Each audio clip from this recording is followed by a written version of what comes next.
Hujambo, Habaragani family. Today's principle for Kwanzaa, the fourth day, is Ujamaa, cooperative economics. So just a little bit of background on the term Ujamaa, which was created through the brother Julius Nyerere out of Tanzania for the development of the policies in Tanzania after they gained independence from Britain in 1961, I believe. So basic cooperative economics is about local people shopping with each other, creating resources with each other, and sharing and buying and patronizing with each other to build their groundswell of financial independence from their colonizers, oppressors, which was Great Britain.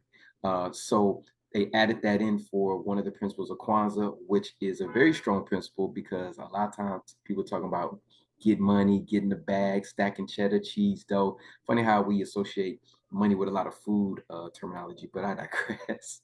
All right. But to be honest, the first business of us is family, right? I know we talk about like economics and things like that, but the first business, our business is family values and cultural traditions that is going to be a sustaining and a foundation for us to grow. Really, that's really what it's about.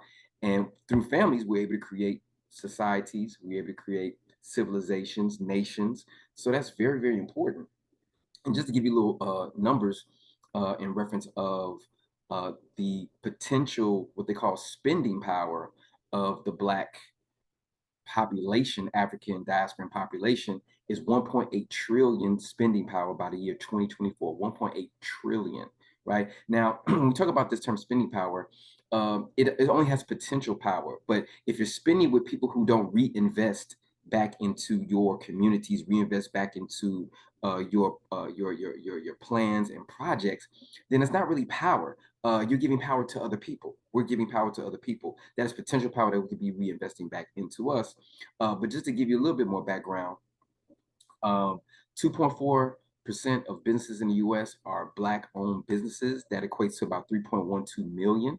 All right. And then we take in revenue of about 206 billion totally every year. And then that also creates out of those businesses that creates 3.56 million US jobs for us, hopefully. Right. All right. Because again, when we talk about jobs, jobs can be for the people, but hopefully that's for us as well. All right. So when we talk about these numbers, right, these numbers are again potentialities just to give you facts and data on what energy we expend and also what we create. All right. So when we talk about Ujamaa cooperative economics, it's very important for us to work together in order to enhance each other. So even though there may be quote unquote competition, the competition is really about who can provide the better services for our community, who can provide better products, who can provide things that people need and also want to a certain degree, right? So when people talk about Black folks need to work together, Black folks, we don't work together. We work together, right? You just not maybe in those circles, but we work together. I have plenty of men and women and also youth that I work with that have businesses that are very prosperous. And if they're not, they're becoming on their way to be prosperous. So we work together all the time. We just have to trust each other more. But again, that comes out of family. That comes out of building that true community, so that we can cooperate and share economics, goods, services, how they're produced, how they're shipped, how they're transported, all these things, right? So going into that before I in my talk is that we also have to give patience to each other. We have to give grace. I want to say that because when we talk about Black businesses, and I've been guilty of this too, we want things to be so good so fast that we just give up on them sometimes. Like, oh, you're not real. You don't have this. You don't have this starting out, and this is not legitimate business. We have to give each other patience and grace in reference to getting to that level of superior service if they're not there yet. Talk to the owners of the business. Try to talk to them and explain to them, hey, I want to keep supporting your business, but if it does not meet the standards and needs that we feel as a community is not up to par, then I'm going to have to choose another Black business, not a business outside of our community, not a other ethnicity, but our businesses, whether it be food, travel, politics, education, leisure, clothing, uh, all these different things that we have to give to each other. We have the skills. We have the skills. And if we don't, we can acquire the skills if we're trying to legitimize and really be a benefit to our people as a whole, cooperative economics.